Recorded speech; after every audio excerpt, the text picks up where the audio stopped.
P Nadda ji ये पूछ रहे हैं, ये आपका घोषणा पत्र है या फिर ये मुस्लिम लीग का है? वो कह रहे हैं कि विभाजन का खाका है ये। देखिए हिमानी जी, सबसे पहले तो आपको नमस्कार। और बहुत दिनों में आना हुआ, मैं और चैनलों पे था। दूसरा मैं बताऊं, देखिए जेपी, इस भारत का लोकतंत्र इतना खूबसूरत है कि यहाँ फ्रीडम ऑफ स्पीच है। नड्डा साहब कुछ भी पूछ सकते हैं, आप भी पूछ सकती हैं, भी पूछ सकते हैं। तो उनको तो स्वतंत्रता में डबल पावर मिली हुई है कि सत्ता भी है और स्वतंत्र भी है। तो उनके पूछने से फर्क किसी पे इसलिए नहीं पड़ता कि पूछने वाले की इंटेंशन देखी जाती है। अच्छा। वो कुछ भी कहने लगे, अब हम कहने लगे उनके लिए कि साहब आपका ये क्या पाकिस्तान है या चाइना है, तो इससे कोई फर्क नहीं पड़ता। ये जनता तय कर चुकी है और मन बना चुकी है, तभी उस मन का है। कुछ भी कहें, जब श्यामा प्रसाद मुखर्जी के साथ मिलकर 1937 में ये सरकार चला रहे थे और हमारे लोग, हमारे जो हिंदुस्तान को आजाद कराने वाले लोग थे, जो शहीद थे, वो मर रहे थे, अंग्रेज उनको रौंद रहे थे। और किस तरह से ये भाजपा के और आरएसएस के लोग उनके साथ सरकार चलाकर मुस्लिम के साथ मिलकर उनको मुखबरी करते थे और उनको फांसी पर लटकवाते थे 1942 में। तो ये इनकी नीति और नियत दोनों खराब हैं। देश के हितों की बात आती है तो ये पहुंच जाते हैं पाकिस्तान पर, मुद्दों की बात आती है तो ये पहुंच जाते हैं हिंदू मुस्लिम पर, जनता की रोजगार की बात आती है तो आ जाते हैं मंदिर मस्जिद पर। सुप्रीम कोर्ट का जो बिंदु उन्होंने उठाए वो तो आपके घोषणा पत्र से उठाए। लेकिन चलिए, आपने जो ये बड़ी बातें यहाँ पर कही है, एक बार तुहिन सिन्हा जी से क्विक रिएक्शन ले लेती हूँ, फिर जरा मैं प्रोफेसर कपिल कुमार का यहाँ पर रुख करूंगी, उनसे समझने की कोशिश करूंगी। लेकिन पहले क्विक रिएक्शन तुहिन सिन्हा जी, बड़े आरोप लगाए आप पर। जी नमस्ते। जी देखिए, कांग्रेस का जो मैनिफेस्टो है, कांग्रेस का जो घोषणा पत्र है, उसे पढ़ने के बाद किसी के मन में कोई संदेह नहीं होना चाहिए कि कांग्रेस ही दरअसल आज की मुस्लिम लीग है। तमाम ऐसी चीजें हैं जो वो पर्सनल लॉज प्रोटेक्ट करने की बात कर रहे हैं। 1936 में जो मुस्लिम लीग का मैनिफेस्टो था, उसमें और खुल के शरिया लॉ की बात कही गई थी। मुस्लिम लीग ने मेजोरिटेरियनिज्म अर्थात बहुसंख्यकवाद को लड़ने की बात कही थी, वही कांग्रेस कह रही है। कांग्रेस के मैनिफेस्टो में 13 बार माइनॉरिटी शब्द का जिक्र किया गया है, लेकिन केवल एक बार मेजॉरिटी शब्द का जिक्र किया गया है, वो भी एक गलत संदर्भ में मेजॉरिटेरियनिज्म कह के, जिससे जो कि मुस्लिम लीग की भाषा है। लेकिन अभी जो आरोप हम पर लगाए गए, उसका भी मैं आपको बहुत स्पष्ट उत्तर दे दूं।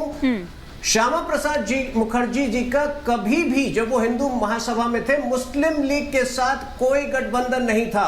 फजलुल हक मुस्लिम लीग से बाहर आकर उन्होंने प्रजा कृषक पार्टी बनाई थी और उसके साथ मैं तो सरकार चलाने की कह रहा हूं कि मंत्री बनकर उसमें सरकार चला रहे थे। झूठ और मिथ्या। मैंने कब कहा कि वो मुस्लिम लीग में थे? हमेशा से मुस्लिम लीग का एक ही मकसद रहा था, देश का विभाजन करना। और आज की मुस्लिम लीग से केवल एक पार्टी का सरोकार है, केवल एक पार्टी का गठबंधन है, वो है कांग्रेस पार्टी। और बड़े शर्म की बात है कि जब राहुल गांधी अपना नामांकन रहे थे तो राहुल गांधी कांग्रेस का झंडा भी नहीं फहरा पाए, क्योंकि आपस में विवाद हुआ दोनों पार्टियों के बीच। वो चाह रहे थे कि अपना झंडा, आईयूएमएल चाह रही थी कि राहुल जी के साथ बैठे थे क्या? उनका झंडा जो है पाकिस्तान का झंडे से मिलता जुलता था। आईटी सेल वाला झंडा था वो भाजपा का। कहा गया कि कांग्रेस को ठीक है, आप दोनों की ही बात आ गई। लेकिन प्रोफेसर कपिल कुमार को अब जरा मैं इस चर्चा में लाना चाहूंगी और जरा समझना चाहूंगी कि इतिहास क्या कहता है। और जिन्ना की मुस्लिम लीग तो पाकिस्तान चली गई थी ना उस वक्त, फिर ये किस मुस्लिम लीग की बात हो रही है? ये कौन सी लीग है? इमानी जी, मैं ना तो बीजेपी की तरफ से बोल रहा हूं, ना कांग्रेस की तरफ से बोल रहा हूं। आपने एक इतिहासकार के नाते कुछ सवाल पूछे हैं जी। मैं 1916 से शुरू करता कि पहली बार 1916 के अंदर लखनऊ में कांग्रेस मुस्लिम लीग पैक्ट होता है, जिसके अंदर कांग्रेस जो है सेपरेट मुस्लिम इलेक्टोरेट्स को चुनाव में स्वीकार करती है। और यह भी स्वीकार होता है कि काउंसिल के अंदर किसी भी कम्युनिटी से रिलेटेड कोई कानून जो है तब तक पारित नहीं होगा जब तक उस समुदाय के 3/4 व्यक्ति काउंसिल के अंदर उस पर वोट नहीं थे। पहली बात। दूसरी आइए खिलाफत मूवमेंट के ऊपर। खिलाफत मूवमेंट का भारत से दूर दूर तक कोई संबंध नहीं। जिन्ना तक ने उसे अपोज किया था, बता दूं मैं। लेकिन प्रोफेसर साहब, कांग्रेस का राज चल रहा था क्या? देखिए मुझे बीच में स्वीकार करने क्या मतलब है? अंग्रेज का शासन था। देखिए मुझे बीच में अंग्रेजों ने वो देखिए मुझे मैं आपके भी देखिए आप पे आप कॉन्ट्रडिक्ट अपने टाइम पे कीजिए। ठीक है ऐसे डिबेट करेंगे तो मैं ऐसी नहीं, ठीक है, अंग्रेज शासन था, अंग्रेजों का हाँ, तो कांग्रेस क्यों सिद्धांतवादी कहती है? फिर अपने आप को मुझे प्रोवोक मत करिए, मुझे आराम से अपनी बात कहने दीजिए। अरे आप कम्युनिस्टों ने तो खुद बेचा है, छोड़िए इस बात को। आप तो मुस्लिम लीग का झंडा लेके चलिए। आप तो लेके आए हैं। अरे इस तरह से नहीं, ठीक है, एक एक कर पढ़ रहे हैं। एक कर आप स्क्रिप्ट लेके आए हैं, इसलिए पूरा देश इनकी बातों में भरोसा नहीं। ठीक है, एक बार सुन लीजिए। ऐसे लोगों से डिबेट नहीं करूंगा जो तथ्य की जगह चिल्लाना शुरू करते हैं। ठीक है, एक मेरे तथ्य को काटे। 1916 में कांग्रेस लीग का पैक्ट हुआ था, 1920, 21, 22 में गांधी ने खिलाफत मूवमेंट को सपोर्ट किया था या नहीं किया था? बोफरा आंदोलन के ऊपर कांग्रेस ने क्या स्टैंड लिया था? उसके बाद में आइए वंदे मातरम को लेकर के, उससे पहले 1937 में कांग्रेस गांधी जी के खिलाफ बोल रहे हैं, खिलाफत मूवमेंट के खिलाफ में बोल रहे हैं। पूरे स्वतंत्रता। अरे यार तू रुकेगा नहीं बीच में बोलने से? तो एक शब्द ही बोलने दूंगा। नहीं, इस तरह से नहीं, प्रोफेसर आप उनको रोकिए, तहजीब सिखाइए उनको डिबेट। इत्मीनान से, शांति के साथ प्रेम जी आ रही हूँ। एक एक कर देखिए प्लीज, एक दूसरे का रिस्पेक्ट करते हुए। ठीक है, एक एक कर अपनी बात रखते हैं। प्रोफेसर कपिल कुमार इत्मीनान से अपनी बात रखते हैं। आप लोग मुस्लिम लीग, आपने पाकिस्तान की डिमांड लेके मुस्लिम लीग का झंडा चढ़ाया था। हाँ, डाके ने अपने घर के ऊपर मुस्लिम लीग का झंडा टांगा था मुंबई के अंदर। कह दीजिए नहीं टांगा था, कह दीजिए नहीं टांगा था। हिम्मत है तो कह दीजिए। अच्छा ठीक है, अब आपकी इस बात पर जवाब ले लेती हूँ। ठीक है, महासभा भी लड़ रहा था, नहीं लड़ रहा था हिंदू महासभा? बोलिए। हिंदू महासभा बीजेपी की नहीं कर रहा। हाँ, आपने मुझसे इतिहास बताने को कहा, मैं मुस्लिम लीग और कांग्रेस का इतिहास बता रहा हूँ। जिस दिन कहेंगे हिंदू नहीं सुनिए, पूरा नहीं सुनिए, आप हिंदू महासभा का ही कहेंगे वो भी बताऊंगा। पूरा इतिहास बताइए, गॉड से अरे सारे इतिहास के बिल्कुल एक एक करके इत्मीनान से। हाँ, सबके बारे में बात तो बुजुर्ग आदमी जी हाँ, सबके बारे में देश के आदमी। आप सुनने आप तो हिंदुस्तानी आदमी है, एक बार उनको कंप्लीट करने दीजिए, फिर एक बार जरा प्रेम जी से मैं काउंटर रिएक्शन लूंगी, फिर संजय जी और ममता जी भी हैं।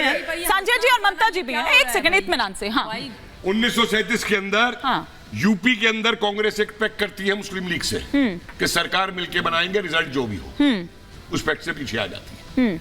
उसके बाद में मुस्लिम लीग अपोज करती है, वंदे मातरम काउंसिल में नहीं गाया जाएगा। नेहरू इस मुकदमे को लेके जाते हैं टैगोर के पास। सरदार सुभाष चंद्र बोस की चिट्ठी देख लीजिए, नेहरू को लिख के कहा है कि जो फेनेटिक लोग हैं उनकी इस डिमांड को मत मानिए, हम मुसलमानों से बात करने को तैयार है, लेकिन अगर इन फेनेटिक्स की एक डिमांड आपने मांग ली, अपीज कर दिया, तो कल को ये और डिमांड करेंगे। खुद बोस का लेटर है। लेकिन नेहरू ने दोनों कटवाए। देखिए मेरे को बीच में ठीक है।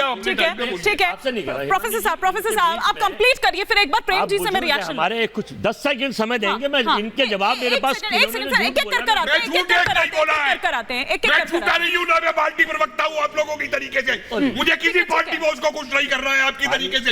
इतना चिल्लाने की ठीक है, एक सेकंड प्रोफेसर साहब थोड़ा सा शांत। अच्छा ठीक है, अभी तक आपने जो बोला है, अभी तक आपने जो बात की है, एक सेकंड अजय जी एक सेकंड ना, अजय जी इस पर मैं प्रेम जी से चाहूंगी रिएक्शन।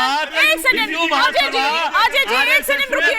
अजय जी प्रोफेसर साहब मैं आ रही हूँ, लेकिन अजय जी एक सेकंड होल्ड करिए, अजय जी होल्ड करिए, वरना मुझे आपका फोन लेना पड़ेगा, जिसमें एक सेकंड की सरकार थी, ये फैक्ट्स कह रहा हूं सर। आपके जो नोट्स है मैं वो ले लूंगी, नहीं तो थोड़ी देर के लिए इत्मीनान